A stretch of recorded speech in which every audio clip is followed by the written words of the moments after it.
Halo semua, selamat siang.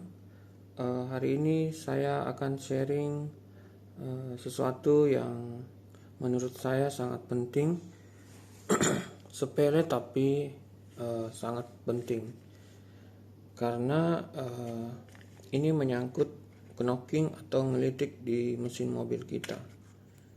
Knocking ini bagi saya cukup mengganggu. Selain bunyinya yang kurang nyaman, saya juga khawatir dengan kerusakan jangka panjang yang akan ditimbulkannya. Nah, saya pun melakukan berbagai cara. Salah satunya ya saya beli aditif bensin seperti ini, dan hasilnya memang tarikan menjadi bagus. Selain melakukan gurah mesin, kita juga bisa menambahkan cairan aditif seperti ini ke tangki bensin kita. Namun ngelitiknya tetap terjadi, dan saya agak merasa beresiko untuk melakukan gurah karena takutnya cairan karbon cleaner itu masuk ke dan bercampur ke oli mesin. Nah, hal ini sangat saya tidak sadari sampai saya membeli busi standar Honda, yaitu FR6F 11K, yang sama persis dengan bengkel resmi. Ini saya belinya di bengkel resmi. Ini juga kodenya FR6F 11K. Nah, saya membelinya di toko khusus menjual busi yang saya rasa terjamin keasliannya dan harganya lebih terjangkau. Karena kalau di bengkel resmi Honda ini lebih mahal, sekitar 30 sampai 40 ribu per buah, belum termasuk ongkos pasang, sedangkan ini hanya sekitar 25 ribu. Dan ini terjamin pasti ori karena saya sudah langganan di sana. Jadi ternyata 11K ini adalah tanda dari 1,1 mm gap antara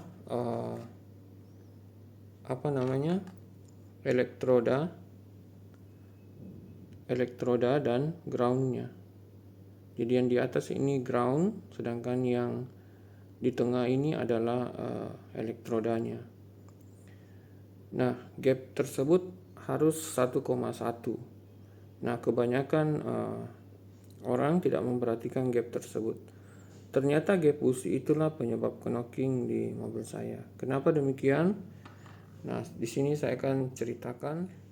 Setahun yang lalu saya melakukan gurah mesin karena merasa tarikan mobil saya kurang bagus, dan setelah gurah mesin itu, tanpa saya ketahui, ternyata bengkel tersebut telah mengubah gap busi saya. Kalau teman-teman bisa perhatikan, ground ini seperti mengarah ke bawah. Mungkin sudah dipukul dengan obeng atau semacam tang seperti itu, sehingga gapnya tidak lagi 1,1 mm. Bagi kendaraan atau mesin, gap seperti ini berbeda 0,1 mm saja itu sudah menghasilkan performa yang berbeda. Nah, kalau teman-teman bisa melihatnya, ini sudah seperti dibengkokkan. Sedangkan yang seharusnya itu seperti ini. Ini contoh saja ya. Ini busi motor, tapi kita bisa lihat groundnya itu lurus ya, seperti huruf L seperti ini ya, tidak menekuk sama sekali. Ini juga bisa saya contohkan di busi CR7 HSA. Ini juga busi motor, karena busi yang saya baru beli itu saya sudah pasang di mobil, sehingga tidak mungkin saya lepas lagi.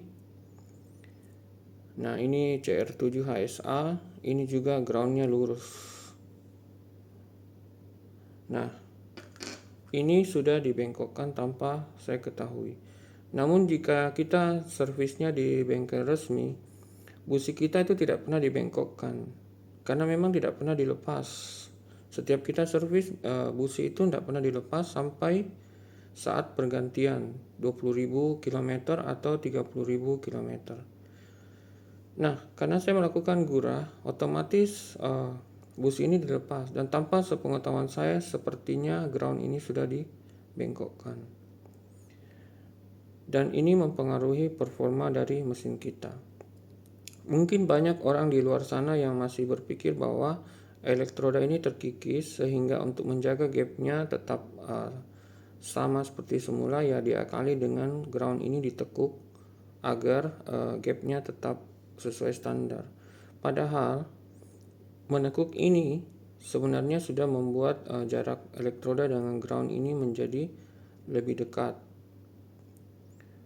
Nah, ini busi yang saya gunakan pertama kali, jadi ini bawaan dari pabrik, dan saat itu saya masih menggunakan premium. Begini kondisinya. Nah, setelah itu saya kemudian mengganti lagi busi yang berikutnya, itu sama, busi FR6F11K, busi standar Honda, dan ini saya gantinya di bengkel resmi.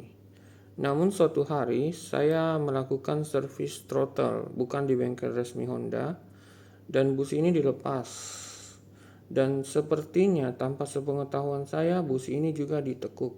Nah, teman-teman bisa lihat ini groundnya seperti tertekuk ke arah elektrodanya seperti ini. Untuk perbandingan, sekali lagi saya perlihatkan busi motor ini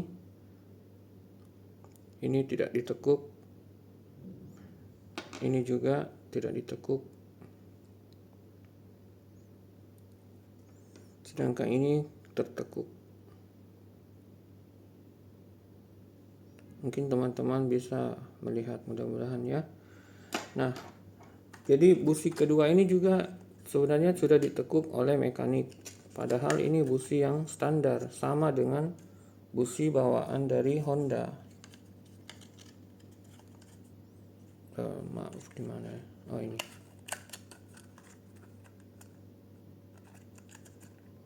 Ini FR6F11K, jadi sama aja. Namun kenapa sempat ditekuk lagi? Karena waktu servis throttle itu busi ini dibuka dan disetel tanpa sepengetahuan saya. Pada saat saya lepas sendiri dan saya membeli busi baru, sayangnya saya tidak sempat memvideokan busi baru tersebut sebelum saya pasang. Itu kondisinya tidak tertekuk, tetapi dia lurus seperti ini.